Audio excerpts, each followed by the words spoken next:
What's going on YouTube? This is Vultures85 here. I'm going to be going to regionals in Piedmont, South Carolina this Saturday, so I decided to go ahead and do my updated deck list for Six Samurai. I've really only made one change to the deck that I was building in the first place, and it was pretty much gleaned from the YCS winning deck at Guadalajara, and I'll get to that major change when we get into the lineup. But yeah, let's dive right in because a lot of the stuff is self-explanatory. Don't need to go into a lot of details on it. So first of all, one Grandmaster. This is pretty much the one thing that I gleaned from that deck, because drawing double Grandmaster at any time just absolutely sucks. And yeah, pretty much like one Grandmaster is needed in the entire deck. You can always get it back with Gateway, unless it's been banished or something like that. But I mean, he's very accessible. You can always get him back, and even like a lot of times you don't mind him getting killed just so you can get another 6-am from your graveyard when he gets destroyed. So yeah, 3 keys on because you have to run him. Zanji because it works perfectly with keys on and Asceticism combo plays. So it automatically makes Zanji alive, so you can hit anything that's in your way. And if if Zanji isn't dead, or by the time the end phase comes up, then you just succeed into one of the 2 rank 4s that are in the deck. So one Inishi because like the deck needs bounce power every once in a while. I've tried out Chancellor in this quite a few times, and I don't like destroying as much as bouncing. Like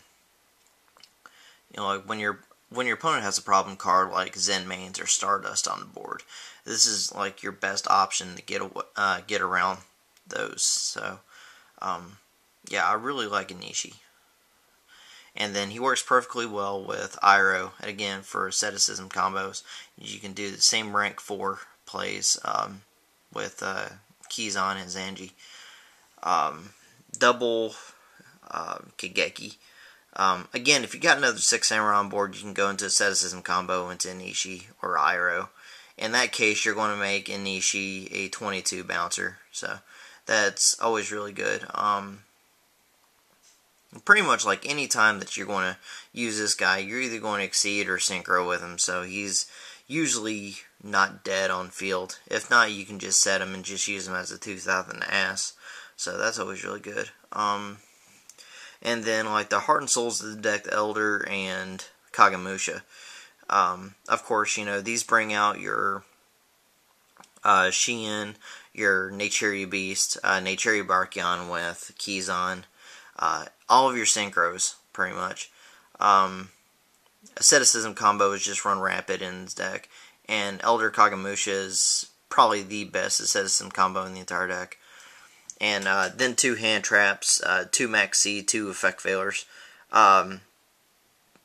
Max C's and effect failures in any combination really have to be played in the format, especially with windups running around.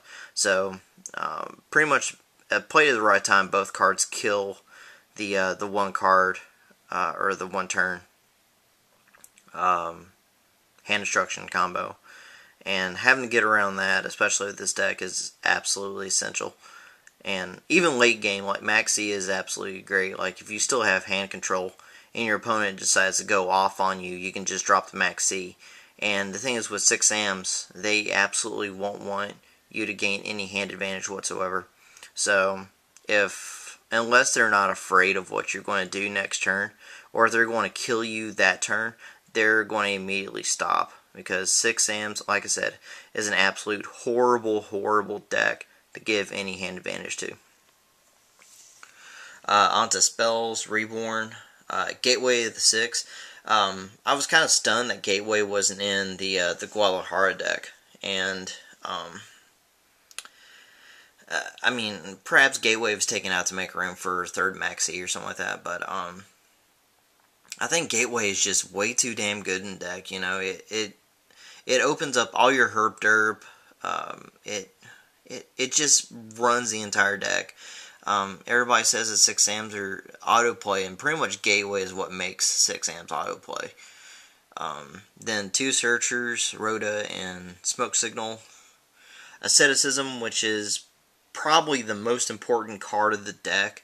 It's the main engine card. It gets your combos going. It goes into so many plays.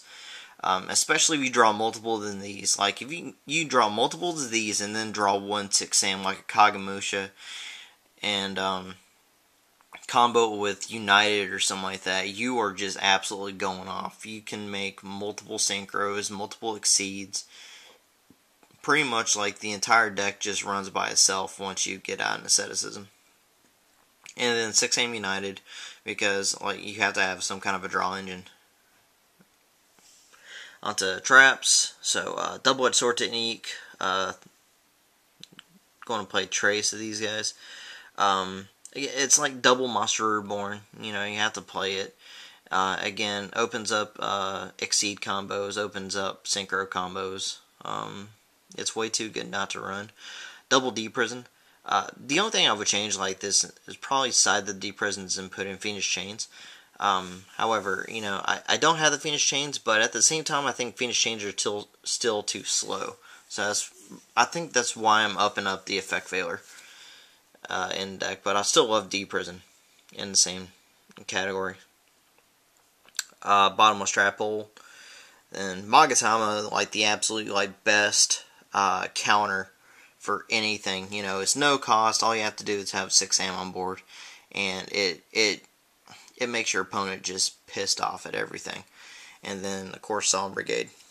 So, on to extra deck. So, Shien, Beast, Barkion, then Staples, Catastor, Brownic, Black Rose, Scrap Dragon, Stardust Dragon.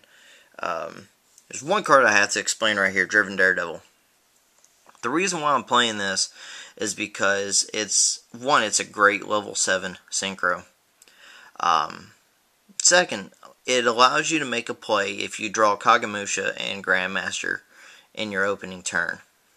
And, you know, he pretty much sets himself up as a wall, because, you know, he can't be destroyed by battle by anything higher than him. So it means that your opponent is going to have to summon something 2400 to kill him by attack. And then, if your opponent hits into him with something bigger, their monster dies at the end of damage step. So, it works really, really good. It's really good defense, so it makes your opponent have to waste a Smashing Ground or a Dark Hole, something that they can use later on against you. And, yeah, I mean, I've play tested him quite a while, and I really, really like him. I get him out pretty often, and he puts some work in. So, I'm continuing on, Decisive Armor, that's Agent Killers, Mistworm, Trish, Utopia. I started doing Blade Armor Ninja because, you know, he works very well if you've already gone into Utopia, and, of course, I'm not playing 2 Utopia. I'm playing this guy because this guy just gives you more options. For those of you who don't know what this guy does, he requires 2 Warrior 4-stars. But you can detach a material to him, and during that turn you can target any ninja on your side of the field and it attacks twice. So this guy's a 22. So what you can do is exceed with a Zanji or a Kizan or your Nishi and Iroh, if you've gone into an Asceticism play. And then spam out the rest of your Sams. And then hit everything that your opponent has with their Sams, and then attack directly with this guy. So if you do a successful direct attack, you're going to be doing 44. So that's pretty damn good damage. And then of course the lone rank 3 wind up Zen mains, because you only have 4 rank level 3s in the entire deck. So having multiple rank 3s really doesn't make much sense. So yeah, this is what I'm going to be playing at the regional. I'm very, very proud of the deck. Comment, subscribe, like, do your thing. This is Voltrus, over and out.